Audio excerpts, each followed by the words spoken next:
इसी प्रकार अन्य प्रसंगों को श्रवण करने के लिए महाराज श्री के एकमात्र अधिकृत ऑफिशियल यूट्यूब चैनल को सब्सक्राइब करके बेल आइकन को अवश्य दबा दें। मनुष्य का बोलना उसके अंतर का परिचय है। मनुष्य का रहना उसके कुल का परिचय है और मनुष्य का चले जाना उसके जीवन का परिचय है। हमारी 4 फेज है जीने की। हम क्या हैं? अरे सामुद्रिक शास्त्र आजकल बॉडी लैंग्वेज, हमारा उठना बैठना चलना, आदमी के बारे में कुछ बताना नहीं है। आदमी चल के आ रहा है, बैठ रहा है तो बताया जा सकता है ये आदमी कैसा है। आजकल लोग इस बात की बड़ी फीस लेने लगे हैं। हम बता देंगे, आप बस बैठो, बैठे बैठे सब बता देंगे। वो भगवान कहते हैं ताते मोहि तुम अति प्रिय, क्यों? मम हित लाग भवन सुख त्याग। आप इसलिए प्रिय हैं कि मेरे सुख के लिए आपने घर द्वार परिवार सब त्याग दिया। और भगवान तुलना कितना अद्भुत करते हैं। अनुज, तीनों भैया, राज संपत्ति वैदे देह गेह परिवार। अनुज मेरे भैया लोग, ये राज सिंहासन, राज संपदा, सियाजू, मेरा अपना शरीर, ये राजमहल, सारे स्वजन हमारे, ये सब मुझे प्रिय हैं। सब मम प्रिय नहीं तुम ही समाना, मृषा न बोर। प्रभु कहते हैं ये सब मुझे प्रिय हैं, परंतु आप जैसे प्रिय नहीं हैं। क्यों? आपने मेरे सुख के लिए अपने सुख का त्याग कर दिया। देखिए, मैं कथा के मध्य में अयोध्या कांड के प्रारंभ में कह रहा था, त्याग की सर्वत्र प्रतिष्ठा है।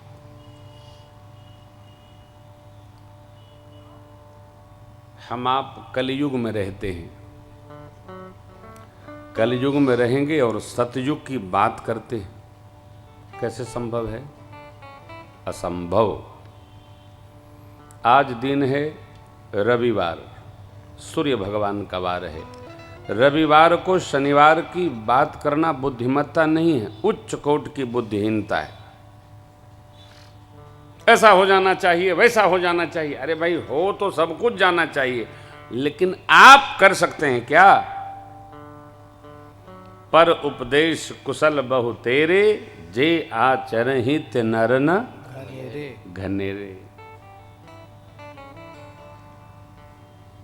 भगवान कहते हैं आप लोगों ने मेरे सुख के लिए अपना सुख त्यागा, इसलिए आप मेरे अति प्रिय हैं। तुलना भैया लोग, राज सिंहासन, कोश, जानकी जी, ये सब मुझे परिवारी जन सब प्रिय हैं, लेकिन आप जैसे नहीं। सब मम प्रिय नहीं तुम ही समान, मृषान कहूं मोर। अब यहां एक बात आती है, भगवान किसको प्रेम करते हैं? जो सबका त्याग करके भगवान को प्रेम करता है, भगवान उसी को प्रेम करते। वो कलयुग है, कलयुग में हर कार्य अर्थ प्रधान है। इसमें जिस व्यक्ति ने जिस प्रकार तन से, मन से, धन से अथवा वचन से सहयोग किया है, 9 महीने के अंदर मेरे राघव जी सिद्ध हैं, उसको उसी प्रकार की कृपा प्रदान करेंगे। जितने जितना बोया है उसको उतना प्राप्त होगा। ये मेरी व्यासपीठ से आशीर्वाद है। जिसने जबान बोया होगा उसको जबान वाला मिलेगा, और जिसने कनक बोया होगा उसको 100 कनक मिलेगा। जो जितना करता है मेरी राम कथा सिद्ध है राम कथा मेरी, इसका ध्यान रखना। कहीं भी कथा हो और किसी की हो, आई डोंट नो, प्रेम भूषण जब आए तो तन से, मन से, धन से जो जिस प्रकार मेरी राम कथा में सेवा करता है मेरे राघव जी, उस पर उसी प्रकार कृपा करते हैं। न कृपा करते तो मुझे हर साल लोग क्यों बुलाते। रही बात, सचदेवा जी ने कहा रामार्चा मंदिर बनने के बाद फिर आएंगे, ये मैं वचन नहीं दूंगा, हनुमान जी जाने आएंगे कि नहीं आएंगे, ये मेरा विषय नहीं है। हाँ, ये अवश्य है कि जब आप बुलाओगे तो आएंगे, दोबारा बहनों के भरोसे नहीं आएंगे, इसका ध्यान रखना। बेटी बहन का धन खाने वाला दरिद्र हो जाता है। मैं नहीं ये सब करता, मैं तो करता ही नहीं, मेरा स्वभाव नहीं है। ये तो ब्राह्मण है ना, इनको तो देने का, इनको जितना दिया जाएगा उतना बढ़ेगा। परंतु संकल्प है, माँ बाबूजी की श्रद्धांजलि है, इसलिए यह कथा पूर्ण हुई। ये मैं सोच के नहीं आता, अचानक आ गया। सोच के कुछ कहते नहीं, मैं जो होता है वो कह देता हूँ। अब तक नहीं सोचा, 9 दिन में नहीं सोचा, आज अभी अभी अचानक ही आ गया। कहाँ से आ गया पता नहीं, क्या कोई गलत स्टेशन पकड़ लिया एफएम ने, आ ही गया बस। लेकिन कोशिश करियो कि दोबारा कोई बहन फाजिलका में संकल्प ले तो उसके साथ ठीक से खड़ा रहियो तो आपका सौभाग्य होगा। ये ठीक है। नगर श्रेष्ठ है, भागवत नगर है, बहुत मंदिर है, बहुत सेवादार हैं, आप लोग करते रहते हैं, खूब करिए, मेरी कोई अपनी अपेक्षा नहीं है। आप सुधीर श्रोता हैं, साधक हैं, भगवान आप पर कृपा करे। मैं किसी से मिला नहीं, मंदिर के लोग आए, कुछ परिवारीजन मिले, मैं नहीं जानता आप कैसे क्या करते हो, परंतु सब लोग मिल करके करें। अध्यात्म की चेतना यही कहती है। भगवान ने सबको साधुवाद दिया और विदा किया। अंगद जी जाना नहीं चाहते, भगवान ने फिर भी समझाया, आप युवराज हैं, आप वहीं जाइए, आपके लिए वही श्रेयस्कर है। आहा, अंगद जी जाने लगे। पहुंचाने हनुमान जी महाराज गए, सुग्रीव से कहते हैं, प्रभु आप कृपा करिए तो मैं ठाकुर जी का कुछ दिन और सेवा कर लूं। सुग्रीव जी ने कहा, जाइए पवन पुत्र, करिए, आप पुण्यशाली हैं, भाग्यशाली हैं। सेवा भगवान सबको नहीं देते, न भगवान सेवा सबको देते हैं और न भगवान सबकी सेवा लेते हैं। भगवान ये निश्चय कर लेते हैं किसको सेवा देना है और किसकी सेवा लेनी है। हम भाग्यशाली हैं यदि हमसे ये कथा गवा रहे हैं, आप भाग्यशाली है, आप अपने कानों से सुन पा रहे हैं। मैं चाहूँ आप और सुन पाएं, हम आपको और सुनाएं, और भी संत महात्मा लोग आपको और सुनाएं। ये कथा चलती रहे, बारंबार हम आप भगवत कथा गान करते रहें, ये मेरा आशीष भी है, स्नेह भी है। मैंने आपको आज से लेकर विगत दिनों में 9 दिन कथा सुनाई, नाना बातें भई, भक्ति की चर्चा भई, ज्ञान की चर्चा भई, वैराग्य की चर्चा भई, भक्ति के पथ। लोग कहते हैं महाराज ऐसी कृपा करो सानू भी भक्ति होवे। अरे भक्ति तो है ही है ना, भक्ति कहने से थोड़ी होती है, आप जो कह रहे हो वो यही भक्ति है। भक्ति क्या है? कथा में आपका प्रेम भक्ति है। बस परिभाषित कर लो कि हम भक्त हैं, हम गा रहे हैं, ये भक्ति है। चौथी भगति मम गुण गन करई कपट तजी गान, ये भक्ति है। हम जानते हैं, उसको मानते नहीं हैं। मान लो हम भक्ति हैं, हम भगत हैं, हम भक्ति कर रहे, ये भक्ति है। हमारी आपकी भक्ति ऐसे भगवान की ओर बढ़े, श्री ठाकुर जी की ओर बढ़े, और कहीं भी सत्संग हो हमारा चित्त उसमें रमे, मन रमे। आगे की कथा में कागभूषुंडी जी गरुण जी का दिव्य संवाद है, माँ भगवती का प्रश्न है। इसी क्रम में बाबा ने उसका उत्तर दिया है। 7 प्रश्न गरुण जी महाराज ने किया, भूषुंडी जी ने उसका समाधान बनाया है। फिर चारों वक्ता क्रमशः कथा पूर्ण करते हैं।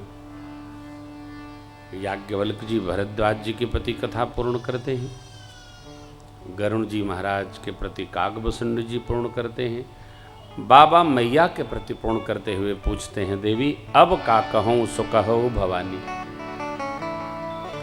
बा भगवती ने कहा, मैं कृतकृत्य भयमो अब तव प्रसाद विश्वे उपजी राम भगति दृढ़ बीते सकल करे। मेरी प्रभु के श्री चरणों में भक्ति उत्पन्न हो गई। कैसे? तो कथा सुनकर। कथा भक्ति में रमा देती है, हमको आपको भक्ति में लगा देती है। सुनी जाए। एक निवेदन करूंगा, हरिशयनी से लेकर आज देव उठानी एकादशी है।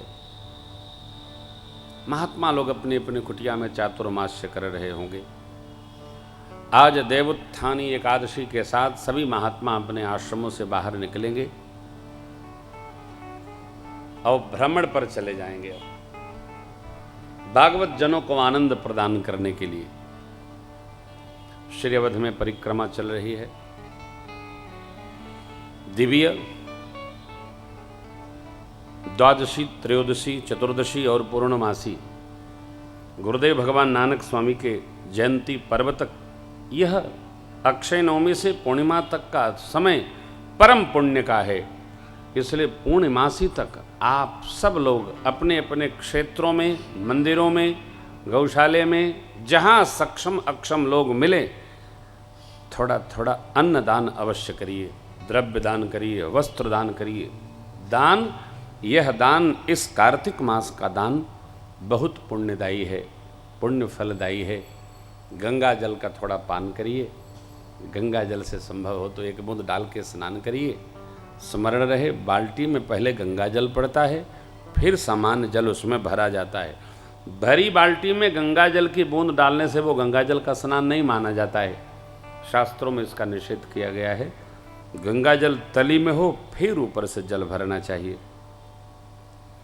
जितना पुण्य कर सकें, गौ दर्शन, पीपल दर्शन, पंचवटी दर्शन, तुलसी दर्शन, नर्मदेश्वर शालिग्राम दर्शन, संत दर्शन, साधु दर्शन, भगवत दर्शन, सरोवर नदी दर्शन, ये करने से हमारा पुण्य बढ़ेगा।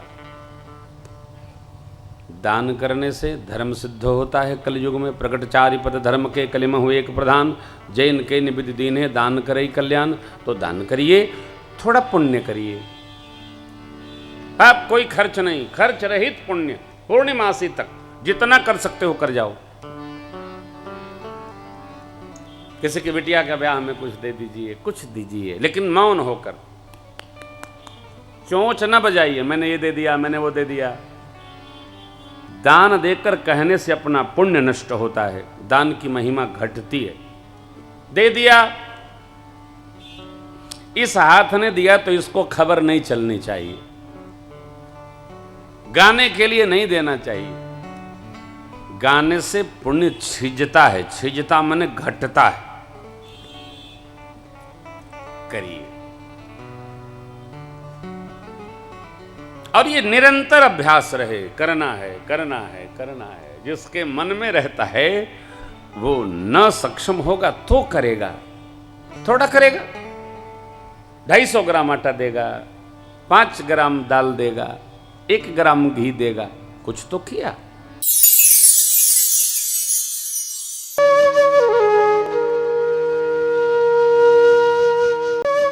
इसी प्रकार अन्य प्रसंगों को श्रवण करने के लिए महाराज श्री के एकमात्र अधिकृत ऑफिशियल YouTube चैनल को सब्सक्राइब करके बेल आइकन को अवश्य दबा दें।